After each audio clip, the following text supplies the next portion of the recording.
Hello, parents and athletes of Greenville High School. This is Joe Allstat, the athletic director, with a short PowerPoint video of some different rules and expectations for this upcoming school year.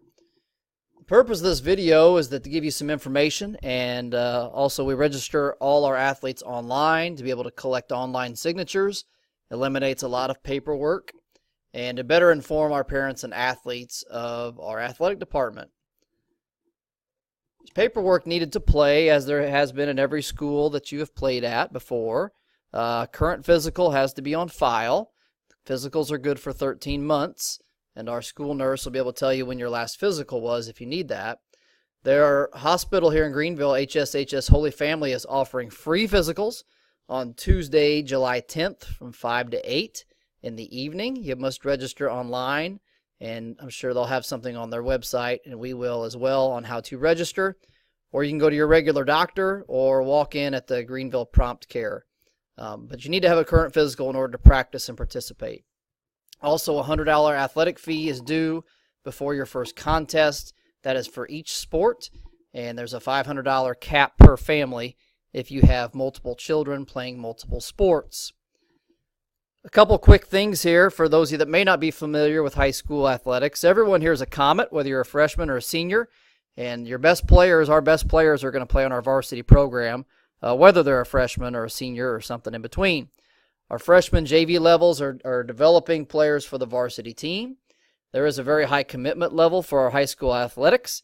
There'll be summer workouts and off-season workouts, Saturday games and practices over typical holiday breaks, as you can see there. So you can expect that as you get going into our programs.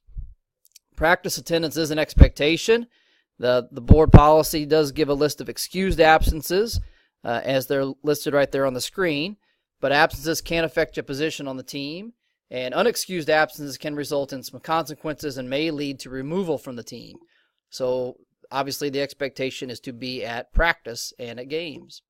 School attendance requirements. You must be in school the entire day to be able to play that night, with the exception of a doctor or dentist appointment or a death in our family emergency or an approved college or military day. But you can't show up at 9 o'clock in the morning and expect to play that night. You need to be here for the entire day. Academically, the IHSA requires all student athletes to be passing 25 hours at a semester and per week. I check grades every week, and you must be passing what amounts to 5 classes per week, and also 5 classes at the end of a semester, or you'll be ineligible academically, and I will let parents know of their student athlete that is not eligible. Violations of the handbook. So our board policy has a student handbook, and students that do something against that handbook will have consequences for that. Those consequences are handled on a case-by-case basis, determining what the punishment would be. The code of conduct is enforced 24 hours a day, 7 days a week, every day of the calendar year, whether we're at school or not at school. Punishments could include loss of playing time, suspension, or removal from the team. Here are some examples of some prohibited behavior. Alcohol, tobacco, drugs, weapons, obviously. But the last few years has been more and more on bullying and hazing, social media posts, internet threats, things like that have really come to the forefront here lately, and those will be acted upon as necessary. Communication. In the athletic department, there are changes that happen a lot, especially weather-related. So if it's a game day change, I will send out a Skylert message to parents. Make sure your cell phone and email information is up to date in Skylert. But if changes are upcoming, it's up to your child. So if we had a rescheduled contest for 2 weeks from now, they and the coach will need to relay that to the parents. If there's a sudden practice change, the students will contact parents as far as location or time or whatever. But game day changes, you will get a phone message from me. Transportation. Athletes are required to ride the bus to a contest. Some teams have their team ride the bus home. Others do not. If they're riding home with a parent, there needs to be a parent signature to sign them out after the game is over. A parent may send a note for their son or daughter to ride home with another parent, not another high school student, another parent.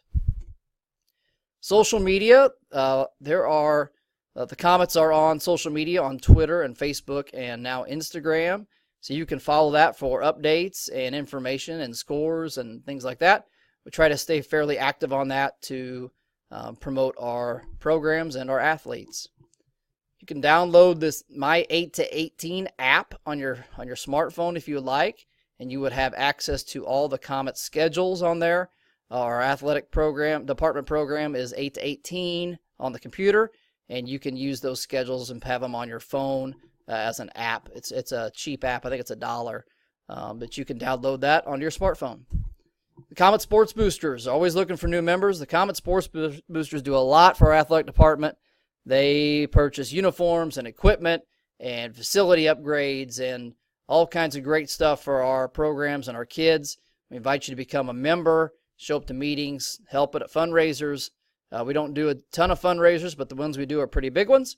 And we will do concessions at the JV and freshman football games and set up tables at the varsity football games. Homecoming cookout is always a big fundraiser for us. We do a 3-on-3 basketball tournament in March. The Komet Sports Boosters benefit all Komet sports, and their first meeting is Wednesday, August the 1st, 7 o'clock in the high school cafeteria. They are very short meetings, and there's not much commitment here. We would love to have you participate and help us out. Sports medicine. The HSHS Holy Family Hospital and our school district provide an athletic trainer here, Brandon Kircher. He does a great job. I would just want to tell parents that if your child is hurt or injured, instead of rushing to the ER or somewhere, have Brandon check them out. It's a free service for our athletes, and Brandon is very good at what he does and can diagnose things very well. And if he doesn't know, he will send you on. But I would check with Brandon first on injuries, and he does a very good job of communicating with coaches as well as to limitations for that athlete. An encouragement to parents.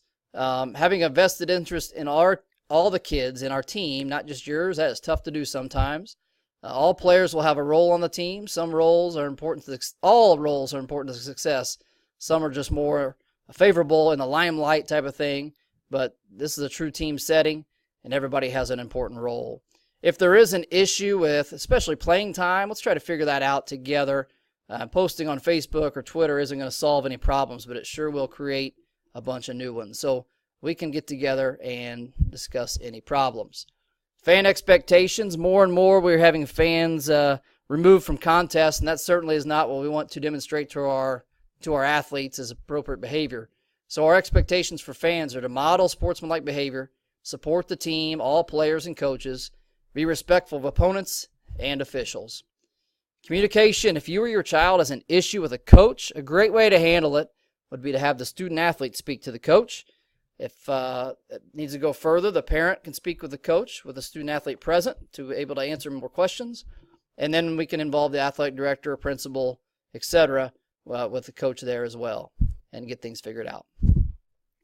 Finally, statistics are a reality. You can read this on your own, but please don't make getting an athletic scholarship the focus of your child's high school career. That's very tough to do. We have had players get athletic scholarships before, but that is very difficult and should not be the focus. We don't want to discourage anyone from reaching for that or from playing a sport, but we do want to prepare them in all areas of life. We want these 4 years at the high school to be awesome and something they'll always remember, and proud to be a Komet. And we look forward to partnering with parents and athletes both. Thank you.